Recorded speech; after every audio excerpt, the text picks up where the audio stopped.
ओम।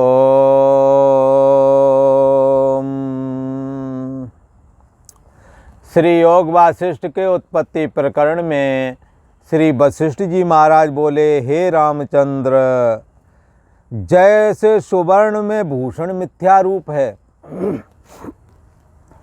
तैसे ही राम जी आत्मा में जो अहम अस्मि लगता है ना, ये मिथ्या है, ये असली नहीं है। असली तो वो है जिसके द्वारा मैं हूं भी अनुभव में किया आता है। किसी ने कहा, महाराज ये कैसी बात कही, कैसे अनुभव में आएगा? तो एक बात विचार करें, भगवान श्री कृष्ण ने गीता में क्या कहा है? इंद्रियाणि पराण्याहुरिंद्रियेभ्यः परम मनः मनसस्तु परा बुद्धि यो बुद्धि परतस्तु सा। मन से परे क्या है? इंद्रियां हैं। मन से परे नहीं, देह से परे। तो देह और जगत दोनों को इंद्रियां जानती हैं। नेत्र के द्वारा अपना देह भी दिखता है, दुनिया दिखती है। तो देह और जगत किससे के द्वारा जाना जाता है? इंद्रियों के द्वारा जाना जाता है। वो इंद्रियां किसके द्वारा जानी जाती हैं? तो वो इंद्रियां मन के द्वारा जानी जाती हैं। और ये मन किसके द्वारा जाना जाता है? तो ये मन बुद्धि के द्वारा जाना जाता है। हाँ, और बुद्धि किसके द्वारा जानी जाती है? बुद्धि जाने जाती है आपकी सोने जागने वाली चेतना के द्वारा। जो अभी जाग रही है, कुछ समय के बाद में नींद का झटका आ जाएगी, सो जाएगी। तो ये जो सब कुछ जान रही है, जो चेतना, यही चेतना क्या कहती? कुछ भी ना जाना, सुख से सोया, सुख से सोया, कुछ भी ना जाना। सोने वाला उठ करके बोलता है। अच्छा, ये ऐसा क्यों बोलता होगा? क्योंकि उसने ऐसा अनुभव किया तभी तो बोलता है। तो तुम्हारे देह को, जगत को, इंद्रियों को, मन और बुद्धि को भी जो जानने वाली चेतना है, उस चेतना का होना जागृत अवस्था है, जो इस समय बैठे हैं। इस चेतना का जब निद्रा में डूब जाता है तो कुछ भी ना जाना, ऐसा कहता है। तो जिस चेतना ने सब कुछ जाना, वो चेतना कुछ भी ना जान पाई। इतना जानने को भी जिसने जाना, उसी का नाम तो आत्मा है। तद ब्रह्म, यही ब्रह्म है। तद विजिज्ञासस्व, उसी को जानना चाहिए। और भगवान श्री कृष्ण भी कहते हैं कि हमारा निज स्वरूप तो वही है। यो बुद्धि परतस्तु सा। भगवान श्री कृष्ण गीता में कहते हैं कि जो बुद्धि से परे है, चैतन्य सत्ता, वही तो मैं हूं। तद सब ज्ञेया, वही जानने योग्य है। उसके जानने से क्या होगा? उसको जानने के बाद में फिर कुछ जानना बाकी नहीं रह जाता। ये ऐसा तत्व है जिसके जान लेने से दुनिया का सब ज्ञान जाना हुआ हो जाता है। हाँ, ये सत्ता मात्र है। सबका जानना इसी से जानना है।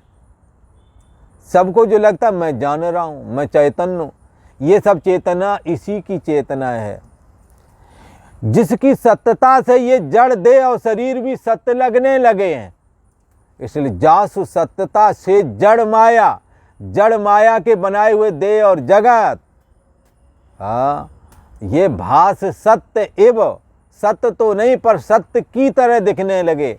और आत्मा जो सत्य है वो असत्य की तरह दिखने लगा। तो ये जगत उस आत्मा में ऐसे ही भाषित हुआ है जैसे सोने में आभूषण भाषित होता है। ऐसे ही अहम त्वम इदम करके जो अहम फुर रहे हैं, ये भी ऐसे ही भाषित हुए हैं। चैतन्य सत्ता की सत्ता यदि इन्हों को ना मिले, अहम अस्मि हम सभी कहते हैं, तो कोई भी मैं हूं ऐसा कहने में समर्थ नहीं होगा। इसलिए कहा कि हे राम जी, आत्मा में अहम तुम आदि जो भाषित होते हैं ये अविद्यात्मक है। किसी ने कहा ऐसा कैसे कह दिया, अविद्यात्मक कैसे हैं? ये दिखते हैं पर है नहीं। आ माने नहीं, विद्यमान माने विद्यमान। ये विद्यमान नहीं है फिर भी विद्यमान की तरह दिख रहे हैं। ये सब अविद्या रूप हैं। हे राम जी, लवण की कथा जो तुमने सुनी पहले, जो हमने अभी बताई थी, राजा लवण के आगे इंद्र का भेजा हुआ दूत आया और उसने मोर पुच्छ उसके सामने जो यूं घुमाया तो उसे सारी दुनिया दिखने लगी। तो क्या कहता है, राजा लवण बेहोश हो गया और बेहोश होकर के चांडाली के साथ विवाह हुआ। 3 लड़के 3 लड़कियां पैदा कर दी। बाद में अकाल पड़ा। फिर अपने बच्चे की भूख मिटाने के लिए कुछ नहीं रह गया तो जानवर मारने लगा। जानवर भी जंगल में खत्म हो गए अकाल के कारण। फिर स्वयं अग्नि में घुस गया और अपने बेटे से कहा कि तू मेरा मांस खा लेना। कि अग्नि में तड़फड़ाया तो उधर देखा कि सिंहासन पर पड़ा हुआ था। ये तो बहुत बड़ा सपना आया था, बड़ा लंबा सपना आया। तो ये राजा लवण तो सिंहासन पर बैठा हुआ था, उसके मंत्री भी सभासद भी वहीं थे, पर उसने जो ये 12-14 साल का लंबा समय देखा सपने के रूप में, और वो सपने के रूप में नहीं, ऐसा ही जगत दिख रहा था उसे। तो उसमें भी अहम था, उसे भी लग रहा था कि मैं हूं। अच्छा, ये जो लग रहा था ऐसा ही तो यहाँ भी लग रहा है, और वहाँ वाला लगना झूठा निकला। 12 साल तक लगता रहा। 3 लड़का 3 लड़कियां पैदा कर ली हैं उसने। तो 3 का तो पहले ब्याह हुआ साल 1.5 साल में तो लड़का बच्चा भये होंगे, और फिर बाद में अगर हो भी गए होंगे तो 5-6 साल तो ऐसे ही 6-7 साल तो ऐसे ही क्रम से मालूम बराबर करता रहा होगा पैदा। तो और नहीं तो 1-2-4 साल का अंतर हुआ तो कम से कम 12-14 साल का सपना तो देख ही लिया। फिर अकाल पड़ा, फिर अकाल के चक्कर में मारा फिरा, तो ऐसे भ्रमित होता रहा। फिर छोटा वाला लड़का पैदा हुआ, वो बड़ा हो गया था, फिर उसको भूख मिटाने के लिए अपना अग्नि में घुस गया तो सपना टूटा। उसने देखा मैं सिंहासन पर पड़ा हूं। जैसे राजा लवण का सपने में एक अहम फुरा और चांडाली के साथ विवाह किया, और विवाह करने के बाद 3 लड़की 3 लड़का पैदा किया, उनके भी अहम फुरे, इसका भी अहम फुरा, और सबके अहम मिथ्या ही थे। सही वाला अहम तो राजा लवण का था जो कि सपना देख रहा था। ऐसे ही हम और आपका भी अहम फुर रहा है। हम दीर्घ सपना देख रहे हैं। मोह निशा का सोबन हारा, देखे स्वप्न अनेक प्रकार। मोह रूपी रात्रि में सो रहे हैं हम और आप। ये घर बार है, ये परिवार है वाला एक सपना देख रहे हैं। धन कमा लें, मान प्रतिष्ठा कमा लें, ये देख रहे हैं। श्री वशिष्ठ जी महाराज कहते हैं, राम जी हमने राजा लवण की जो कथा तुम्हें सुनाई थी इसीलिए सुनाई थी। जैसे राजा लवण ने लंबा जीवन स्वप्ने वाले जीवन में जिया, वहां शादी विवाह करे, बच्चे पैदा हुए, बड़े बड़े क्षोभ देखे, मान अपमान सुख दुख देखे, अकाल देखा, ऐसे ही तो हम और आप देख रहे हैं इस दुनिया में। जैसे वो मिथ्या निकला वैसे ये भी मिथ्या है, यही बात समझना है। हे राम जी, उस राजा लवण की कहानी अब फिर सुनो, मैं फिर सुनाता हूं। राजा लवण दूसरे दिन विचार करने लगा, जब सिंहासन पर जाग गया और उसने देखा बड़ा आश्चर्य है। हमारे वो 3 लड़का और 3 लड़कियां, और हमारी वो काली काली कलूठी सास, और वो महाकाली तवा के समान, जैसे तवा होता ना रोटी बनाने वाला नीचे काला होता, ऐसे जो काली हमारी घरवाली थी। हाँ, उनकी क्या दशा हुई होगी। हाँ, सोचने लगा, पर मंत्रियों से कुछ ना कहा कि मंत्री क्या कहेंगे, सभासद क्या कहेंगे। राजा दूसरे दिन विचार, उस दिन तो जैसे तैसे निकल गया। सोचने लगा कि वो किरात देश का स्मरण मुझे हूबहू अभी भी है, उस रेगिस्तान का भी स्मरण है। मुझे लगता है हमारे राज्य की सीमा के बाहर में ये देश जरूर है। वहाँ जाकर के मैं देखूं कि जो मैंने सपना देखा था कहीं हम वहीं तो नहीं चले गए थे, और वहाँ गए तो कैसे गए, हमारा शरीर तो सिंहासन पर पड़ा था। वहाँ हमने चांडाली के साथ कैसे विवाह किया, और 3 लड़का 3 लड़कियाँ कैसे पैदा हुई, क्या ये सत्य था? जरा देख के आऊँ वहाँ क्या हुआ। राजा दूसरे दिन विचार करने लगा। वह मुझको बड़ा भ्रम भासा था, परंतु मुझे सत्य होकर के दिखाई दिया। पर मैं ये रहस्य किसी दूसरे से ना कहूँगा, पहले मैं इसकी परीक्षा करके देखूं ये सब हमारे साथ क्या हुआ था। देश नगर मनुष्य आदि हमें प्रत्यक्ष दिखे थे, वहाँ का देश दिखा था, वहाँ का रेगिस्तान दिखा था। वहाँ जो अकाल पड़ा, पृथ्वी में दरारें पड़ गई, पानी नहीं बरसा, पक्षी नहीं रह गए, जंगल में जानवर खा लिए गए। जब कुछ नहीं बचा तो मैं परदेश गया इस आशा से शायद मुझे वहाँ अन्न जल मिल जावे, परंतु जहाँ जाऊँ, जहाँ जाए भूखा वहीं पर है सूखा। जहाँ भी जाता था वहाँ अन्न जल मुझे नहीं मिलता था। मैं भूख से तड़फड़ा था, हमारे बच्चे भूख से तड़फड़ा कर मरने की नौबत पर आ गए।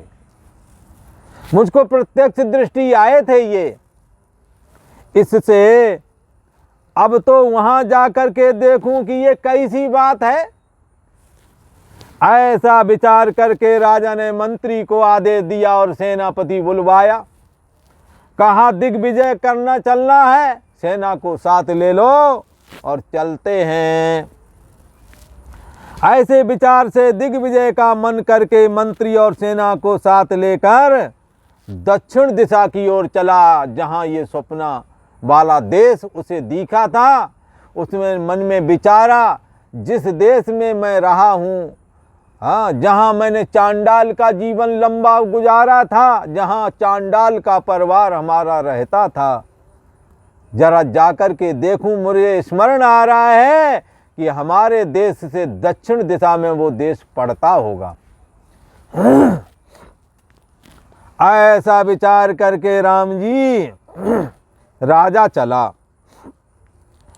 और देशों को लांघता हुआ विंध्याचल पर्वत पर पहुंचा और वहां से पूर्व की ओर चला और फिर दक्षिण के समुद्र के मार्ग में भ्रमता हुआ चलता चलता सेना के साथ जाकर उसी किरात देश में जा पहुंचा जहां पर ये घटना घटित हुई थी। जो वृतांत और देश, जो वृतांत हुआ था वो, और जो देश देखा था, गांव देखे थे, जो जो भ्रम देखे थे राम जी, उसने वहां जाकर के सब प्रत्यक्ष देखा। सारे के सारे प्रत्यक्ष दिखाई पड़ने लगे तो उसे बड़ा भ्रम हुआ। जितना उसे लगा कि मैंने यदि स्वप्न देखा है तो स्वप्ने वाले पदार्थ दोबारा नहीं दिखते हैं, परंतु ये तो दिख रहा है, ये दोबारा क्यों दिख रहा है? स्वप्न तो जागने के बाद खत्म हो जाता है, पर ये हमें क्यों दिखाई दे रहा है? बड़ा व्यथित हो रहा है, भ्रमित हो रहा है। ये सब क्या है? ये वाला सत्य है कि वो वाला सत्य है? मैं राजा हूं ये सत्य है कि मैं चांडाल हूं ये सत्य है? तो उसने वहां के सूखाग्रस्त इलाके देखे, गांव देखे, जो भ्रम से उसे भाषित हो रहे थे, सब प्रत्यक्ष देखे और अति विस्मित होकर के विचारने लगा, हे देव, हा देव, ये क्या है? ये सब क्या हो रहा है?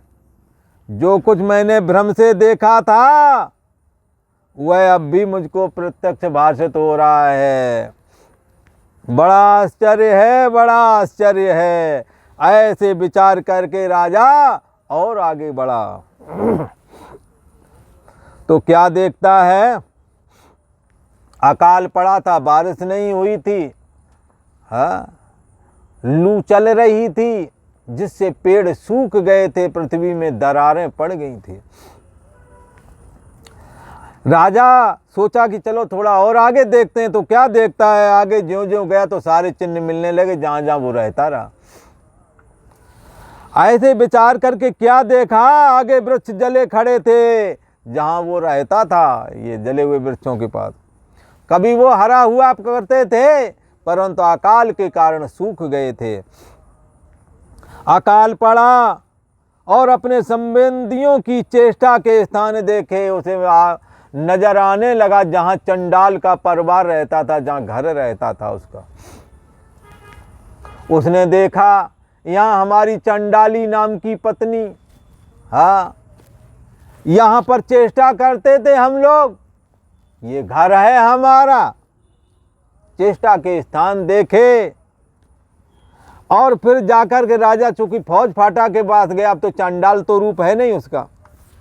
वो पूछता है, उनसे पूछता है अपनी प्रजा से जो वहाँ दुखी थी, भाई तुम्हारी ये दशा कैसे हुई, कब अकाल पड़ा, क्या क्या वो कहानी पूछ रहा है राजा। उनकी कहानी सुनी उन गांव वालों की जहां वो रहता रहा। इस प्रकार से हे राम जी, देखते देखते आगे गया तो क्या देखा कि चांडाल शरीर की सासू बैठी रुदन कर रही है।